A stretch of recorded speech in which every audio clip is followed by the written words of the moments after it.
السلام علیکم ورحمۃ اللہ وبرکاتہ۔ محترم حضرات، ضماد نامی شخص جو شہر مکہ سے دور جھاڑ پھونک کیا کرتا تھا، وہ اپنے جنتر منتر کے ذریعے لوگوں کے اوپر سے بھوت دور کرتا تھا، کوئی شیطانی اثرات رہتے تو دور کرتا تھا۔ تو اسی واقعے کو آج سنیں گے کہ وہ ایمان کیسے لے کر آیا۔ بہت دلچسپ واقعہ ہے۔ تو میرے دوستو، حضور صلی اللہ علیہ وسلم کو کس نے نہیں جانا؟ حضور صلی اللہ علیہ وسلم کو سب جانتے ہیں۔ یہ درخت، یہ پیڑ، یہ پودے، یہ چاند و سورج، زمین و آسمان اور کائنات کا جو ذرہ ذرہ ہے، حضور صلی اللہ علیہ وسلم کو جانتے ہیں۔ اگر جو نہیں جانتے ہیں تو وہ اپنے ہٹ دھرمی میں اتارا ہوا، اس پر شیطان سوار ہے۔ ایک بار کا واقعہ ہے، واقعہ سماعت کیجیے آپ۔ ایک بار کا واقعہ ہے قبیلہ ارزو مند۔ ارزو شنوات میں، یہ جو قبیلہ ارزو شنوا ایک قبیلہ ہے، اس میں ایک آدمی رہتا تھا جس کا نام ضماد۔ یہ ضماد نامی شخص تھا، کیا کرتا تھا؟ اس کا کام یہ تھا کہ جنتر منتر جھاڑ پھونک کے ذریعے لوگوں کے اوپر سے اثرات دور کرتا تھا۔ جھاڑ پھونک اس کا پیشہ تھا، وہ علاج کرتا تھا اسی کے ذریعے۔ تو آگے کیا ہوا؟ وہ علاج کرتے کرتے شہر مکہ میں آیا، اور شہر مکہ میں آنے سے پہلے حضور صلی اللہ علیہ وسلم کیا اعلان نبوت کر چکے تھے، یہاں پر رسول ہونے کا دعویٰ کر چکے تھے۔ تو یہاں کے لوگ مانے نہیں، ہے نا؟ رسول کون ہوتا ہے، قرآن کیا ہے، اللہ کیا ہے، ان کو سمجھ میں نہیں آیا۔ تو رسول اللہ کو الٹے سیدھے بولنے لگے۔ یہاں مکہ والے لوگ جو ہے رسول اللہ علیہ وسلم کو مجنون کہنے لگے، کوئی دیوانہ، کوئی پاگل کہنے لگے۔ تو جب یہ مکہ میں آیا، کون؟ ضماد، دیکھا کہ یہاں کے لوگ پاگل کہہ رہے ہیں، میں تو پاگل لوگوں کا علاج کرتا ہوں۔ تو وہ ضماد جو کہنے لگا کہ مجھے اس کے پاس لے چلو۔ ان کو بھی معلوم نہیں کہ وہ رسول ہے یا نبی ہے، ضماد کو معلوم نہیں۔ وہ کہتے ہیں مجھے لے چلو، میں تو پاگل کا علاج کرتا ہوں، میں تو مجنون کا علاج کرتا ہوں۔ تو وہ آدمی جو ہے شہر مکہ میں جو لوگ رہتے ہیں ان کو لے گیا، ضماد کو لے کر گیا حضور صلی اللہ علیہ وسلم کے پاس، اور کہنے لگا کہ میں نے سنا ہے کہ آپ پاگل ہو گئے ہیں، میں پاگل لوگوں کا علاج کرتا ہوں۔ تو حضور صلی اللہ علیہ وسلم نے فرمایا کہ تم اپنا جنتر منتر بعد میں کرنا، میری بات پہلے سن لو۔ تب جا کے حضور صلی اللہ علیہ وسلم نے اس کے سامنے جو ایک خطبہ پڑھا، الحمدللہ نحمدہ ونستغفرہ ونؤمن بہ ونتوکل علیہ ونعوذ باللہ من شرور انفسنا ومن سیئات اعمالنا من یہدہ اللہ فلا مضل لہ ومن یضللہ فلا ہادی لہ واشہد ان لا الہ الا اللہ وحدہ لا شریک لہ واشہد ان محمدا عبدہ ورسولہ۔ یہ پورا خطبہ جو ہے حضور صلی اللہ علیہ وسلم ضماد کے سامنے پڑھا۔ پڑھنے کے بعد جو ضماد بھوت اتارتا تھا، اب اس کے اوپر سے کفر کا بھوت دور ہونے لگا۔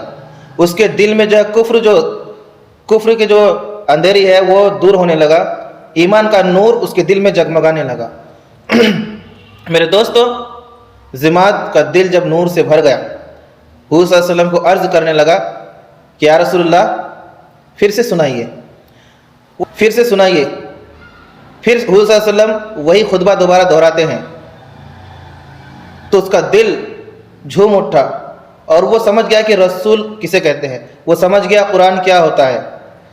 اپنے زبان حق سے جو حضور صلی اللہ علیہ وسلم نے انہیں وہ خطبہ سنایا، کتنی تاثیر تھی جو حضور صلی اللہ علیہ وسلم کی زبان میں، کہ وہ خطبہ سن کر ان کا دل جو ہے پگھل گیا۔ کفر کی وجہ سے جو ہٹ دھرمی میں ہوتا تھا، رسول کسے کہتے نہ جانے، ہے نا، قرآن کسے کہتے نہیں جانے، رسول کسے کہتے نہیں جانتے۔ لیکن جیسے ہی حضور صلی اللہ علیہ وسلم کے زبان حق سے یہ خطبے کو سنا، تو اپنے زبان سے کہنے لگا، کون؟ ضماد، کہ آپ کو لوگ پاگل کہتے ہیں، آپ کو لوگ مجنون کہتے ہیں، میں تو یہ بات کو نہیں مانتا ہوں۔ جو آپ کو پاگل کہے وہ خود پاگل ہے، آپ کو جو دیوانہ کہے خود وہ دیوانہ ہے، کیونکہ دیوانہ آدمی ایسی بات نہیں کرتا جو آپ نے مجھے خطبہ سنا۔ یقیناً آپ اللہ کے رسول ہیں۔ یا رسول اللہ، میں مان گیا آپ اللہ کے رسول ہیں، جو دین آپ لے کر آئے ہیں یقیناً وہ دین سچا ہے، لہٰذا میں اب دیر نہ کروں گا، مجھے آپ کلمہ شہادت پڑھائیے اور مسلمانوں میں داخل کر لیجیے۔ میرے دوست وہی ضماد کو لے کر آئے تھے وہ لوگ مذاق اڑانے کے لیے، چلو آج محمد صلی اللہ علیہ وسلم کا جو ہے بھوت اتاریں گے۔ تو بھوت جو اتارنے آئے تھے اس کا کفر کا بھوت خود اتر گیا، اور جو لوگ لے کر آئے تھے ضماد کو شرمندہ ہو کر بھاگ گئے۔ کہنے کا مطلب یہ ہے کہ اللہ جسے بلند کرے اسے کوئی نیچا دکھانے والا نہیں، وَتُعِزُّ مَن تَشَاءُ وَتُذِلُّ مَن تَشَاءُ۔ تو لہٰذا آپ کو کوئی اگر نیچا دکھاتا ہے تو اس کے نیچا دکھانے سے، کوئی آپ کو حقیر سمجھتا ہے کم درجہ سمجھتا ہے تو اس کے سمجھنے سے آپ کم درجہ نہیں ہو جائیں گے، آپ حقیر نہیں ہو جائیں گے۔ آپ ذرا خوددار بنیے، اپنے اندر وہ جذبہ پیدا کیجیے اور لوگوں کو دکھائیے کہ نہیں میں حقیر نہیں ہوں۔ لوگوں کے کہنے سے آپ حقیر نہیں ہو جائیں گے، آپ کا مرتبہ اللہ بلند کرے گا۔ اللہ پر بھروسہ کیجیے، اللہ پر نربھر کیجیے، اللہ سے توکل لگائیے۔ تو یہ جو بڑے بڑے کافر لوگ، بڑے بڑے جو جس کے دل پتھر کی طرح ہو گئے تھے، جب حضور صلی اللہ علیہ وسلم کی زبان حق سے کوئی خطبہ سنتے یا قرآن کی آیت سنتے، ان کا دل جو موم کی طرح ہو جاتے تھے، وہ پھر ایمان لے کر آتا تھا۔ اور ہدایت دینا تو اللہ ہی کا کام ہے، لیکن حضور صلی اللہ علیہ وسلم کو اللہ تعالیٰ نے ذریعہ بنایا کہ آپ میرے دین کے نور کو پھیلائیے۔